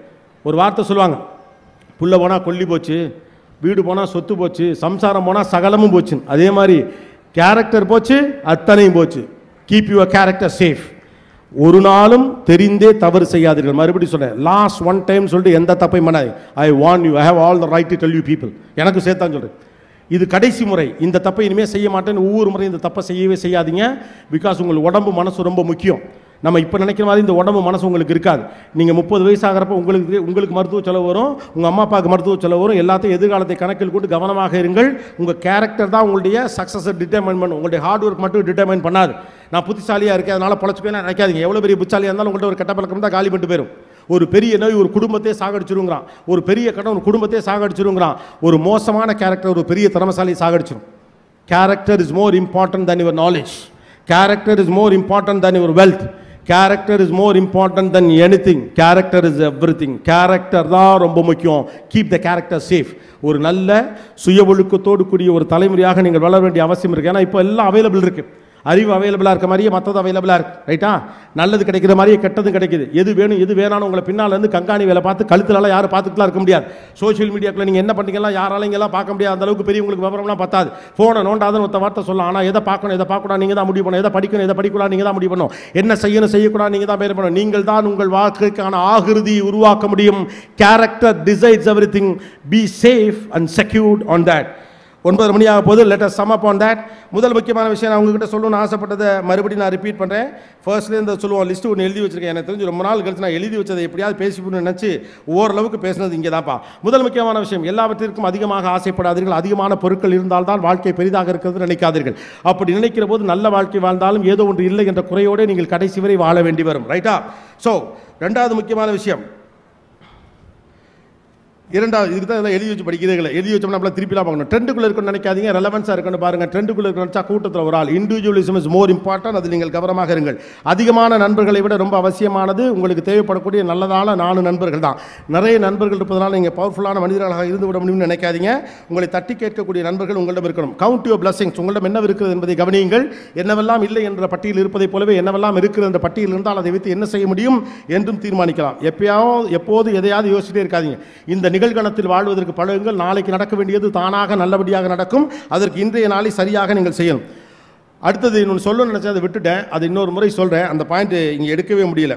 அடுத்தது, எப்போதும் ஏதாவது ஒன்று யோசிச்சுக்கிட்டே அந்த மனசில் போட்டு வளர்த்திக்கிட்டு எல்லாத்தையும் தாண்டி விட்டுவாங்க. கடைசியாக நான் சொன்ன பெரியவங்களுக்கு சொன்னேன் அல்லது சின்ன பிள்ளைங்களை புரிஞ்சுக்கணும்னு சொன்னதுக்காக சொன்ன விஷயம், குழந்தைகளை உங்கள் நடுவில் வைத்துக் கொள்ளுங்கள். வேணான்னு சொல்ல, ஆனால் குழந்தைகளை உங்கள் அன்புக்கு இடையூறாக வந்து விடக்கூடாது. நாளை நீங்கள் தனிமையாக இருக்கிற போது, ஆழ்ந்து திரும்பி பார்க்கிற போது வாழ்க்கையில் ஒன்றுமே இல்லைங்கிற நிலைமைக்கு போகாதீங்க. Finally character is everything. உங்கள் வாழ்க்கையை கடைசியில் தீர்மானிப்பது உங்களுடைய குணம், உங்களுடைய திறன். அதெல்லாத்தையும் தாண்டி நீங்கள் எவ்வளோ ஒழுக்கமாக இருக்கிறீர்கள் என்பது தான். சந்திர காற்று நம் ஜன்னலில் வீசட்டும், சரித்திரம் நாளை நம் சாதனை பேசட்டும். நன்றி, வணக்கம், தேங்க்யூ. இப்போ எனக்கு கல்யாணம் ஆச்சுங்க.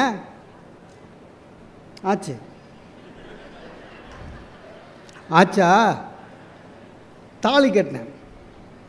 தாலி கட்டிட்டு அப்படி திரும்புகிறேன். எங்கள் மாமனார் அவர் ஃப்ரெண்டுக்கிட்ட சொல்கிறாரு, அப்பா ஒரு பாரத்தை இறக்கிட்டேன்னாரு. எனக்கு சுருன்னு கோபம் வந்தது. அப்போது 25 வருஷமாக இருந்தாலும் பொண்ணு வளர்க்கலை. ஒரு பாரம் கல் வச்சின்னு எவனாவது இழிச்சம் வாங்கி வந்தால் அவன் தலையில் கட்டிடலான்னு வெயிட் பண்ணிக்கிறான். நம்ம மாட்டிக்கணும். சார் கோபம் வருது சார். அந்த நேரத்தில் எழுந்து யாரை சொன்னாய், பொறுமை. அப்போ ஒன்றும் தெரியாது. புது வேட்டி, புது சட்டை, இந்த கையில் இதெல்லாம் போட்டு, மோதிரம் போட்டு, செயின் போட்டு, மாலை போட்டு, பலியாடு மாதிரி கூட்டி போவாங்களே. அப்போ நம்மளுக்கு ஒன்றும் தெரியாது. ஃபஸ்ட்டு கல்யாணமா, ஒன்றும் புரியல. அப்படியே நேராக போயிட்டு எங்கள் மாமனார் காலில் விழுந்து எழுந்தவுடனே அவர் சொன்னார், மாப்பிள்ளை என் பொண்ணை நான் குழந்த மாதிரி வளர்த்துருக்கேன்னு. மறுபடியும் சுருன்னு ஏறுது. அப்போ எங்கள் வீட்டில் என்ன மாடு மாதிரியா வளர்த்தாங்க? உங்கள் வீட்டில் பொம்பளை குழந்தை, எங்கள் வீட்டில் ஆம்பளை குழந்தை. பொறுமை. எல்லாத்துக்கும் கோச்சிக்கினாக்கா வாழ்க்கை சரியாக வராது சார். எல்லாத்துக்குமே அப்படி தான். நமக்கு பொறுமை இருந்தது வச்சுங்க, எல்லாத்துலேயும் ஜெயிக்கலாம். சின்ன சின்ன விஷயம். காலையில் பஸ்ஸில் ஏறுறோம் சார், சில்லறை இல்லை. கவர்மெண்ட் பஸ்ஸு 500 ரூபா நிட்டுறீங்க. கண்டக்டர் என்ன பண்ணுவார்? ரொம்ப நாகரிகமாக இறங்கிடுங்கன்னு சொல்லுவார். இல்லை, உடனே நீங்கள் சில்லறை நீ தான் எடுத்துனோன்னா பொறுமை. ஒன்றும் இல்லைங்க, ரொம்ப கோபமே பட வேணாம். அதே கண்டக்டர்கிட்ட, சார் சில்லறை இல்லை, 500 ரூபா கிட்ட உங்களுக்கு தெரியும் எனக்கு உங்கள்கிட்ட சில்லறை இருக்காதுன்னு தப்பாக நினச்சிக்காதீங்க. இந்தாங்க டிக்கெட்டை கொடுங்க. எனக்கு 500 ரூபாய்க்கு முன்ன பின்ன இருந்தால் கூட பரவாயில்ல, சில்லறை கொடுங்க. நீங்கள் அந்த மாதிரி ரொம்ப பொறுமையாக ஹேண்டில் பண்ணுங்களேன். கண்டிப்பாக சொல்கிறேங்க, நீங்கள் இறங்கிறதுக்குள்ளே கரெக்டு சில்லறையே கண்டக்டர் கொடுப்பாரு. உங்களுக்கு எதிர்த்து ஒரு வார்த்தை பேச மாட்டார். அதுக்கு காரணம் என்னென்னா நீங்கள் காட்டிய பொறுமை. சில பேர் பேங்க்கில் போய் குதிப்பான். 1 மணிக்குள்ளே டிடி எடுக்கணும். 1லேருந்து 2 மணி வரையும் லஞ்ச் டைம் பேங்க்கு. நமக்கு நம்ம வேலை ஆகணுங்க. 12:45 உள்ளே போகிறோம், பேங்க்கில் லஞ்சுன்னு போட்டு வச்சுக்கிறான். நீங்கள் அங்கே போய் ரூல்ஸ் பேச முடியாது. போடா அப்படின்வாங்க. போய் கெஞ்சணும், தப்பு இல்லை. ஒரு பொறுமை இருந்ததுனாலே போதுங்க. இப்போ நமக்கு மேலே அதிகாரியாக சொல்லுவான் தெரியுமா, பார்த்துக்கிறீங்களா? என்ன மாதிரி ஒரு நல்லவன் இங்கே உண்டா ஆஃபீஸ்லன்னுவான். இருச்சலாக இருக்கும். ஏன்னா நமக்கு தெரியும் அவன் பக்கா கேடின்னு. சொல்ல முடியுமா? பொறுமை. சார் உங்களுக்கு தெரியாதா சார், அவ்வளோதான். அப்போ அவனுக்கு புரிஞ்சிடும். மகாகவி பாரதி சொல்கிறான், யோகம் யாகம்லாம் வேற, ஊருக்கு உழைப்பது யோகம், நலம் ஓங்கிடுமாறு பணி செய்தல் யாகம், போருக்கு நின்றிடும் போதும் மனம் பொங்கல் இல்லாத அமைதி மெய்ஞானம். பொறுமையாக இருக்குது தான் மெய்ஞானம். பொறுமையாக இருக்கணும் சார். பொறுமையாக இருந்தால் தெய்வம். ஒரு ஊரில் தேர் விழா நடக்குது. தேர் 4 மாட வீதி சுற்றிட்டு வந்து நிற்கிது. அந்த பக்கத்தில் ஒரு கார்ப்பரேஷன் லாரி போகுது, குப்பை வண்டி. இந்த கார்ப்பரேஷன் லாரி தேர பார்த்துது, உனக்கு வந்த வாழ்வு பாருந்துச்சு. ஏன்னா என்னென்ன இந்த ஜனங்க இருக்காங்களே ரொம்ப நன்றி கெட்டவனுங்கச்சு. யார்? குப்பை லாரி. ஏன்னா ஆமாம், நீ 364 நாள் அமைதியாக இருக்க, பொறுமையாக ஒரே நாள் தான் சுற்றி வர. நான் 365 நாளும் ராத்திரி பக்கம் காலையில் சாயங்காலம் ஒவ்வொரு தெருவுக்குள்ளே போய் குப்பை எடுத்துனுக்கிறேன். ஆனால் இந்த ஜனங்க ரொம்ப நன்றி கெட்டவனுங்க. என்னென்னா, உன்னை பார்த்தா கும்புறான், நீ வருஷத்துக்கு ஒரு நாள் தான் வர, என்ன பார்த்தா மூக்க முடிகிறான். நன்றி கேட்டவங்க இது. சரி சொல்லிச்சான், அப்படி இல்லை, ஜனங்களை தப்பு சொல்லாத. 364 நாட்கள் பொறுமையாக காத்திருந்ததனால் என் உள்ளே தெய்வம் வந்து நின்றது. அதனால் மக்கள் என்னை கும்பிடுகிறார்கள். 365 நாளும் வந்தாலும் உன் உள்ள குப்பை இருக்குது, அதனால தான் மக்கள் மூக்க குடிக்கிறார்கள். பொறுமை காலுங்கள், தெய்வம் உங்களிடம் குடிபுகும். பொறுமை இல்லைன்னா குப்பை தான். பொறுமை வேணும் சார். நிறைய பேருக்கு பொறுமை கிடையாது சார். பக்குவப்படுதல் வேற, பதப்படுத்துதல் வேற, ரெண்டுத்துக்கு வித்தியாசம் இருக்குது. ஒரு மாங்காவை எடுத்துன்னு வாங்களேன், ஃப்ரிட்ஜில் வைங்க, 2 நாள் கழித்து பாருங்கள், மாங்காவாகவே இருக்கும், கெட்டு போயிடாது மாங்காய். ஆனால் மாங்காவாகவே இருக்கும். அது பக்குவப்படுத்துவதில்லை, பதப்படுத்துவது. அதே மாங்காவை வீட்டில் காத்தோட்டமாக ஒரு டைனிங் டேபிள் மேலே வைங்க, அடுத்த நாள் மாம்பழமாக மாறிடும். ஆக நம்முடைய பொறுமை எந்த அளவுனா உங்களுடைய மனதை பக்குவப்படுத்தும். பொறுமை இல்லை என்றால் நீங்கள் பதப்படுத்துவது தான் ஒன்று. யாராக இருந்தாலும் சரி சார். அதாவது சுவாமி விவேகானந்தர் நம்ம இவ்வளோ சொல்கிறோம். அமெரிக்காவுக்கு போனார், பிரதர்ஸ் அண்ட் சிஸ்டர் சொன்னார், எல்லாம் கரெக்டு. ஆனால் விவேகானந்தர் போனதே ஒரு தப்பான நாள். அங்கே ஆக்சுவலாக மாநாடு நடக்குது செப்டம்பரில். விவேகானந்தர் தவறுதலாக ஜூலையிலே போயிட்டார். ஜூலையிலே போயிட்டார். செலவுக்கு காசு கிடையாது. கொண்டு போன லெட்டரை தொலைச்சிட்டாரு. கடும் குளிர் அமெரிக்காவில், தங்க முடியல. அவர் எழுதுகிறாரு, ஒரு 100 முறையாவது யோசித்து இருப்பேன் திரும்பி விடலாம் இந்தியாவுக்கு என்று. ஆனால் நான் பொறுமை காத்ததன் பலனை இன்று அனுபவிக்கிறேன். இல்லை என்றால் இந்த வெற்றி என்னை அடைந்திருக்காது. சுவாமி விவேகானந்தர் பொறுமையாக இருக்கணும். உடனே திரும்பி வந்திருந்தார்னா இன்றைக்கி நம்மளுக்கு விவேகானந்தர் தெரிஞ்சிருக்காது. பொறுமை நிறைய பேருக்கு அது இல்லை. யார் எதை சொன்னாலும் சரி சார், கொஞ்சம் ஒரு நிமிஷம் பொறுமையாக இருங்க போதும். யார் எதை சொன்னாலும் சரி, கொஞ்சம் பொறுமையாக இருக்கணும். இந்த உலகத்தில் நிறைய விஞ்ஞான கண்டுபிடிச்சவர் எடிசன் இல்லையா? அவரை பார்க்க ஒரு பெரிய மனுஷன் போனார். அவரும் சயின்டிஸ்ட்டு. அவர்கிட்ட போய் நீங்கள் 1000க்கு மேலே கண்டுபிடிச்சிருக்கீங்க, நான் கூட ஒன்று கண்டுபிடிச்சிருக்கேன்னாரு. என்னென்ன? ஒரு என்ஜின் கண்டுபிடிச்சிருக்கேன், அதை வச்சா அது ஓடும். எடிசன் சொல்லியிருக்காரு. எது எவ்வளோ பெரிய ஆராய்ச்சியாளர், அவர் சொல்லியிருக்காரு அதெல்லாம் ஓட முடியாது. ஒன்று ஒரு பொருளை இழுக்கணும், இல்லை தள்ளணும், தானாக போகாது.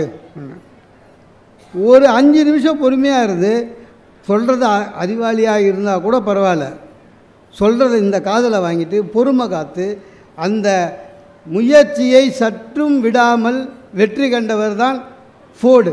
அவரால் தான் கார் கண்டுபிடிச்சி. இன்றைக்கி உலகத்தில் எங்கேயாவது ரோடு இருக்குதுன்னா அது ஃபோர்டால் தான். ஆக எதுவாக இருந்தாலும் சரி, உங்களுக்கு வெற்றி வேண்டுமா, பொறுமை இருக்கணும். பொறுமை இருந்துட்டால் போதும். நிறைய பேருக்கு சாமி கும்பிட்றதுலே பொறுமை கிடையாது சார். கேட்டதும் கொடுப்பவனே கிருஷ்ணா கிருஷ்ணான்னு ஒரு 6 மாதம் இவன் கேட்டதை கொடுக்கலன்னா கிருஷ்ணரை மாற்றிடுறான். என் ஃப்ரெண்டு ஒருத்தர் இருக்கான். ஒரு 6 மாதம் இந்த கோயிலுக்கு போவான், 6 மாதம் சிவன் கோயிலுக்கு போவான், 6 மாதம் திருவண்ணாமலைக்கு போவான், 6 மாதம் ராகவேந்தர் ஆடுவான், 6 மாதம் பாபா ஆடுவான். மாறிக்கினே இருக்கும். என்ன பொறுமை கிடையாது. தெய்வத்தை பார்ப்பதில் கூட பொறுமை கிடையாது. அந்த மாதிரி இருந்ததுன்னா ரொம்ப கஷ்டம் சார். பொறுமை இருந்தது வச்சிங்களேன், எல்லாம் நடக்கும். பொறுமை இல்லாதவங்க தான் என்ன பண்ணுறதுன்னு தெரியாது. சில பேர் வாழ்க்கை விலங்குலன்னு பேர் மாற்றிக்கிறாங்க சார். ரொம்ப அநியாயம் அதெல்லாம். நினச்சது நடக்கலை, என் பேர் ராசி இல்லை சார், நான் எப்போ ராசி இல்லாமல் போவான், உனக்கு வச்ச பேர் இத்தனை நாள் ராசியாக இருந்தது. இந்த மாதிரி ஆளுங்களை ஏமாத்துறதுக்குன்னே நிறைய பேர் சுற்றி நிற்கிறான் சார். விஞ்ஞானம் நம்மளுக்கு நேமியாலஜி ரேடியாலஜி எல்லாம் கண்டுபிடிச்சி கொடுத்துருக்கு. நேமியாலஜின்னு வச்சுருக்காங்க சார். யார் போனாலும் பேரை மாற்றிடுவான். என் ஃப்ரெண்டு ஒருத்தன், அவன் பேர் ராம். ராமை விட நல்ல பேர் இருக்கா சார்? அவனுக்கு போயிருக்கான். பேர் என்ன? ராம். ராமுக்கு என்ன இனிஷியல்னு கேட்டிருக்கான். உலகம் ஃபுல்லாக ராமுக்கு இனிஷியல் RAM தான். அதுக்கு அவன் சொல்லியிருக்கான், உன் ஜாதகப்படி அது தப்பு. நீ என்ன பண்ணுற, 2R 3A 3M, உன் ஜாதகத்துக்கு அவ்வளோ எழுத்து வேணும். நம்ப மாட்டீங்க, என் ஃப்ரெண்டு இப்போ அப்படி தான் எழுதுகிறான். பேங்க்கு செக்கெல்லாம் கூட அப்படி தான், 2R 3A 3M. மென்டலு இல்லை. நானே போனேன் அந்த ஆளுக்கிட்ட. என் பேர் மோகன சுந்தரன்னு. நல்லா இருக்கு. அப்போ நான் கூட பெருமையாக நினச்சேன், நம்மளை தெரியுது போல இருக்குது இந்த ஆளுக்கு. ஒரு வேளை தப்பாக சொல்லிட்டான்னா நம்ம வெளில மீட்டிங்கில் சொல்லிட்டோன்னு பயப்படுறான். அவனா பயப்படுவான். அடுத்த கேள்வி என்ன கேட்டான், இனிஷியல் என்னான்னா எஸ்ன்னு மாற்றிருக்கான். எங்கள் அப்பா எனக்குன்னு விட்டு போனது 2 லட்ச ரூபா கடனும் இனிஷியலும் மாற்றிருந்தான். எல்லாமே அப்படி தான். பொறுமை வேணும். பொறுமை இல்லாதவங்க தான் இந்த விதி மேலே பழிய போடுறது. எல்லாத்திலுமா விதி. சார் பந்தியில் உட்காந்துக்கிறான், பச்சடி போட்டுன்னு வரான், இவனுக்கு போடல, மறந்துட்டான். அவனா வாய்க்கால் வரப்பு தகராறான்னா இவனுக்கு போடாமல் அடுத்த இலையிலேருந்து போட்டு போயிட்டான். பச்சடி தானே, வாழ்க்கையில் பச்சடி சாப்பிட்டது இல்லையா, பார்த்தது இல்லையா? ஆனால் 5 லட்ச ரூபா திருட்டு போன மாதிரி அப்படியே அது பார்த்துக்கிறீங்களா? பரிமாறுறவனையே பார்ப்பான் பச்சடிக்கு. இல்லை பக்கத்தில் இருக்கிறவன் என்ன பண்ணுவான், சும்மா இருக்க மாட்டான், பச்சடி போடல ஒருக்கு. அது இவன் சொல்கிறான், ஆமாம் சார் என் விதி, நான் எங்கள் அம்மாவுக்கு 5ஆவது பிள்ளை, முதல் பிள்ளையாக இருந்தால் பிரதமர் ஆகிடுவியா டை, அப்பவும் பச்சடிக்கு அப்படி தான் பார்த்துன்னு போகிறேன். எதுக்கு எது சார்? ஒரு குடும்பம் வெற்றிகரமாக அமைய வேண்டும் என்றால், நம்ம குடும்பம் வெற்றிகரமாக அமைய வேண்டும் என்றால் 1 மினிட் பொறுமை. ஒரே நிமிஷம், 1 நிமிஷம். எந்த பிரச்சனையாக இருந்தாலும் 1 நிமிஷம் மட்டும் பொறுமையாக இருந்துருங்களேன், பிரச்சனையே கிடையாது சார். ஒரு அப்பா பேப்பர் படிச்சுட்டு இருக்காரு, ஒய்ஃபு காஃபி எடுத்துகிட்டு வந்து வைக்குது. எப்போவுமே ஒய்ஃபுங்க காஃபி எடுத்து வச்சுட்டு கிளம்பிடுவாங்க, நம்மளே பார்த்து குடிச்சிடணும். குடிக்கும்போது நான் நிறைய வாட்டி குடிக்கும்போது சூடாக இருக்குது அப்படின்னு ஒரு வார்த்தை கேட்டேன்னா உள்ளேருந்து குரல் வரும், ஆத்திக்கங்க அப்படின்னு. சூடே இல்லை, வச்ச உடனே குடிச்சிருக்கணும், எல்லாத்துக்கும் பதில் ரெடியாக இருக்கும். உள்ள ஒரு அம்மா காஃபி எடுத்துன்னு வந்து வச்சுது, இருந்தால் பேப்பரை இப்படி திருப்பினான் சார். இவரோட பொண்ணு ஓடி வந்து இடிச்சிடுச்சு டேபிளை, காஃபி கொட்டிடுச்சு. இதுதான் இன்சிடெண்ட்டு. நாயே நாயே கண்ணில்ல. 1 நிமிஷம் பொறுமை இல்லாமல் திட்டின வச்சுங்களேன், அந்த பொண்ணு அன்றைக்கி காலையில் அந்த டே முடிஞ்சு போச்சு. அம்மா வெளில வரா, அதை வச்சவொன்னே குடிச்சிருந்தான், உங்களுக்கு அறிவு இல்லையான்னு வாவோ, முடிஞ்சு போச்சு. நீ வச்சேன்னு எனக்கு சொல்கிறதானே, முடிஞ்சு போச்சு. சார் 1 நிமிஷம் பொறுமையாக இருக்கணும் சார். 1 நிமிஷம். அது யார்? நம்ம குழந்தை. 1 நிமிஷம் மட்டும் நீங்கள் பொறுமையாக இருந்தால் உங்கள் வாயில் வர வார்த்தை ஆட்டோமேட்டிக்காக மாறும். அந்த பொண்ணு பாப்பா ஊற்றிட்டோன்னா பக்குன்னு ஆயிடுச்சு, அப்பாவோட காஃபி ஊற்றிட்டுமேனு. உடனே அந்த 1 நிமிஷம் பொறுமைக்கு அப்புறம் என்ன சொல்லுவான், விடுப்பா விடுப்பா, காலைல அடிபட்டுதாடா, அடி இல்லைல்ல, போ போ போ போ. ஒய்ஃபு உள்ளேருந்து வருவாங்க, ஒய்ஃபுக்கிட்ட நம்ம என்ன சொல்லுவோம், வச்சவொன்னே குடிச்சிருக்கணும், பாப்பா இடிச்சிருச்சு சொல்லியிருக்கணும். ஒய்ஃபு என்ன சொல்லுவாங்க, நீங்கள் குடிக்கிற வரையும் நின்று டம்ளர் எடுத்து போயிருக்கணுங்க, தப்பு பண்ணிட்டேன். சார் 1 நிமிஷம் பொறுமை ஒரு குடும்பத்தில் காலையில் ஏற்படுகிற ஒரு பெரிய பிரச்சனையை மாற்றுகிறது என்று சொன்னால், அப்போ மொத்தமாகவே பொறுமையாக இருந்தோம்னா, பொறுமை வேணும் சார், பொறுமை வேணும். 1 நிமிஷம் யோசித்தா போதுங்க, பெரிய வெற்றி அடையலாம். ஒரு சிங்கம் கரடி நரி 3 பேரும் ஃப்ரெண்ட்ஸு வாக்கிங் போகிறாங்க. கரடியும் நரியும் சிங்கத்தை பார்த்து சொல்லிச்சு, கொஞ்சம் பசிக்குது ஏதாவது பண்ணுங்களேன் அப்படின்னு. சிங்கம் இரு ஏதாவது மாட்டோன்னு புலி வந்து புலியை பார்த்தோன்னே சிங்கம் ஓடி போய் ஒரே அடிச்சு புலியை கொண்டு வந்து அது போராடி ஜெயிச்சு எத்தனை வருதுல்ல, கொஞ்சம் டயர்ட் ஆகிடுச்சு. கரடியை பார்த்தது, 3 பேருக்கு சரியாக ஷேர் போடு அப்படின்ச்சு. இந்த கரடி 1 நிமிஷம் யோசனை பண்ணியிருக்கணும், பண்ணாமல் என்ன பண்ணிச்சு, சிங்கம் ஒரு வார்த்தை சொல்லிச்சுல, என்ன 3 பேருக்கு சரியாக ஷேர் போடுன்னு, அதனால் மூணையும் கரெக்டாக ஒரே அளவாக 3. சிங்கம் அப்படி திரும்பி பார்த்த உடனே டென்ஷன் ஆகிடுச்சு சிங்கம். ராஸ்கல், ஒரு பேச்சுக்கு சொன்னோம் 3 பேருக்கு சரியாக, நம்ம எவ்வளோ பெரிய ஆள், போய் அச்சுன்னு வந்தது நம்ம தான். சும்மா புதர்கிட்ட நின்று வேடிக்கை பார்த்துட்டு ஷேர் மட்டும் சரியாக, அதுவும் நரிக்கும் ஒரே அதே ஷேர். சிங்கம் கோபம் வந்து டென்ஷன் ஆகி பொறுமையை இழந்து கரடியை ஒரே அடி வச்சுது, செத்துப்போச்சு கரடி. இப்போ சிங்கம் சொல்லிச்சு நரிக்கிட்ட, புலி கரடி நம்ம 2 பேருக்கு ஒரே மாதிரி ஷேர் போடு அப்படின்ச்சு. நரி ஒரு நிமிஷம் யோசிச்சது, ஓகே அப்படின்ட்டு மொத்தமாக ஒரு 90% எடுத்து அப்படி வச்சுது, ஒரு 10% எடுத்து இப்படி வச்சுது. ராஜா, இந்த 90% உங்களுக்கு, 10 எனக்கு. சிங்கத்துக்கு பயங்கர குஷி.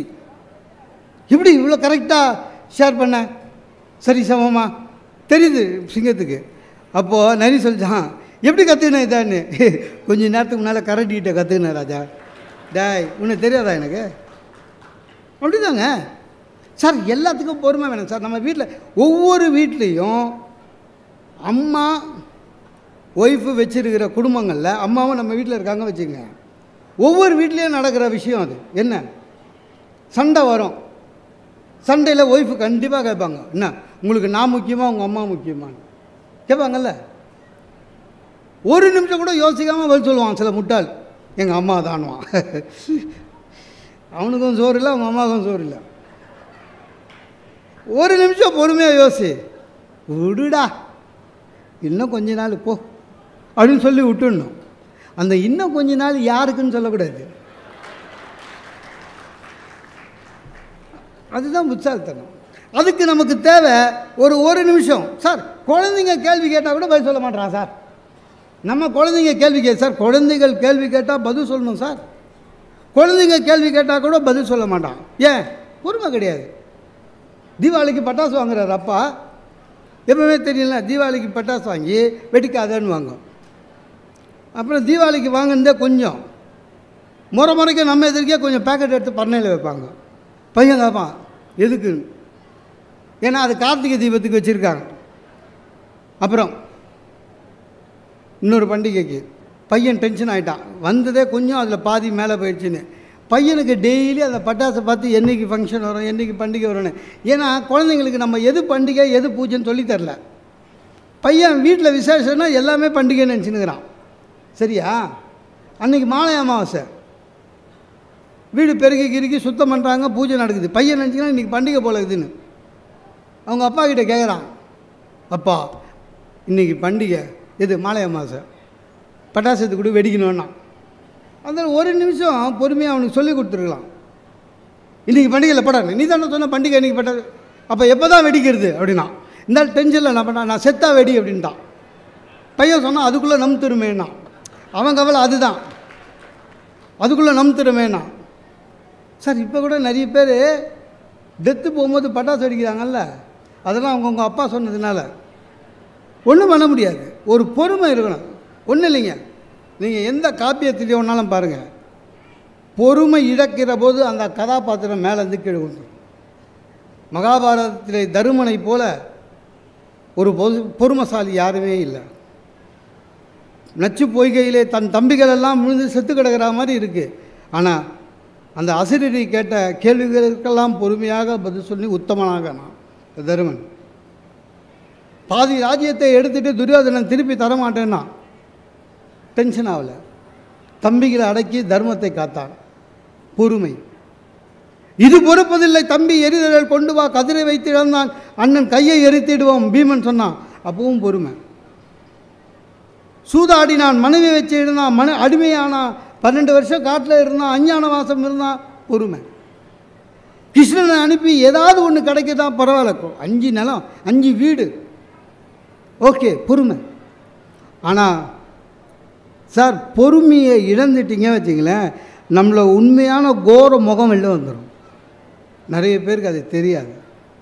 நம்ம நல்லவன் மாதிரி எல்லா இடத்துலையும் வேஷம் போடலாம் சார், எல்லா இடத்துலையும் வேஷம் போடலாம்.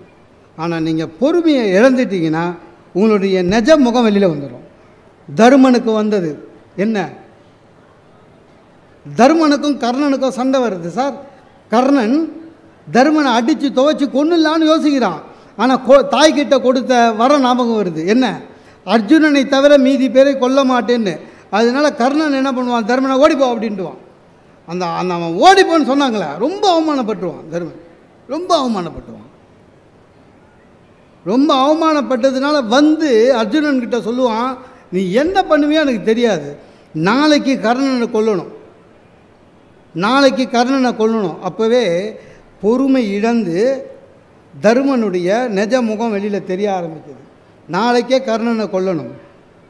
அடுத்த நாள் போர் நடக்குது, கர்ணனை கொல்ல முடியல. அர்ஜுனன் திரும்பி வரான். பாசறைக்குள்ளே வந்த உடனே முதல் கேள்வி தர்மம் ஓடி வந்து, கர்ணன் செத்துட்டானா அப்படின்வான். அது நான் இல்லையே அண்ணா சார். அந்த இடத்துல பொறுமை இழந்ததுனால் தர்மனுடைய நிஜ முகம், அதுவரை நல்லவராக நினச்சிருந்தான்ல, நிஜ முகம், நீ எல்லாம் ஒரு தம்பியா, உன் கையில் இருக்குதுன்னா காண்டிவமா, இன்னும் ஒரு வில்லு, பயங்கர சண்டை. அப்போது தர்மன் என்பவன் பொறுமைசாலி, தர்மன் என்பவன் தர்மத்தை பார்த்து எல்லாம் உடஞ்சிது. ஏன், ஒரு நிமிஷம் அவன் பொறுமையை பண்ணி முடிஞ்சுட்டான். சார், பொறுமை இல்லாமல் எல்லா இடத்துலையும் குலைக்கிறதுக்கு நம்ம என்ன நாயா சார்? நாய் பார்த்துக்கிறீங்களா? நம்ம வீட்டு நாய் தான். நைட்டு கம்முன்னு இருக்கும், ஏதாவது பூனை கிராஸ் பண்ணோம், போ அப்படின்னும்.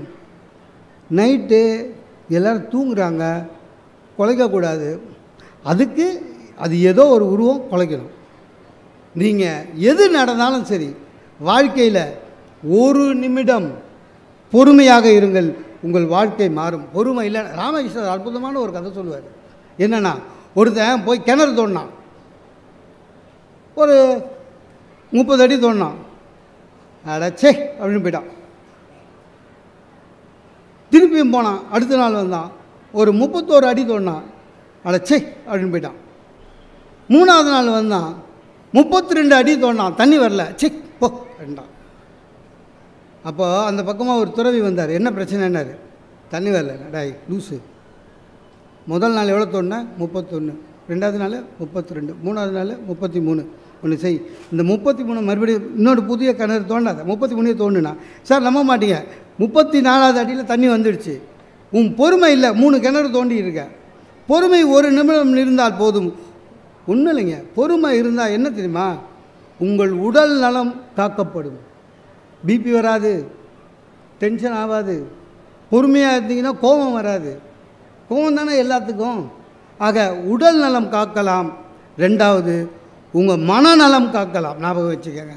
ஒரு மனிதன் ஆரோக்கியமாக இருக்கிறான் என்று சொன்னால், யுஎன்ஓ சொல்லுது, ஆரோக்கியம் என்பது வெறும் உடம்பு சம்பந்தப்பட்டதல்ல, உள்ளமும் சம்பந்தப்பட்டது. ஆக உள்ளமும் உடலும் ஆரோக்கியமாக இருக்க வேண்டும் என்றால் நீங்கள் பொறுமையை காருங்கள். நாளையிலிருந்து இப்போவே நீங்கள் நிறைய பேர் நினைக்கிறேன், சே எப்போ முடிப்பான்னு தெரியலையேன்னு, கொஞ்சம் பொறுமையை எடுப்பீங்கல்ல. அதனால் நாளையிலிருந்து எப்பொழுது டென்ஷன் வராமல் இருந்தால் ஒரு நிமிடம் பொறுமையை காத்திருங்கள், உங்கள் வாழ்க்கை வளமாகும். வாய்ப்புக்கு நன்றி பாராட்டி விடைபெறுகிறேன். நன்றி. இந்த தகவல் உங்களுக்கு பிடிச்சிருந்தா லைக் பண்ணுங்க, உங்க ஃப்ரெண்ட்ஸுக்கு ஷேர் பண்ணுங்க, மறக்காம எங்க சேனலுக்கு சப்ஸ்கிரைப் பண்ணுங்க.